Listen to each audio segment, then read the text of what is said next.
Hi everyone, Tim here from Mentor One Property with another 1 minute mentoring. Just wanted to touch on something that I hear a lot from clients or people that are looking to come over and get their properties adjusted or fixed up.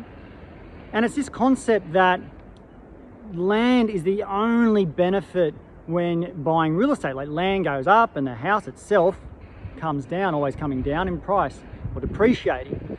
Now, the parts of that is true, but just remember that if you're torn between buying commodities or whatever you're trying to invest in, just remember that building or buying a house itself is investing in a big box of commodities.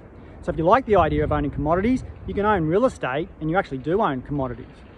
So like a lot of things with real estate, there's benefits in multiple paths. Sometimes interest rates are going up, real estate's plateauing, but rents are going up. And like I say, with a box of commodities, if commodities are doing well, then the house is doing pretty well. Because that old adage of, it's just declining all the time, and it may be in real terms, adjusted for inflation, just remember that it costs a lot more to build a house right now, your home that you live in right now, than it did 20 years ago, of course. So just remember that, invest in real estate, it's like investing in a big box of commodities. See you in the next 1 minute mentoring.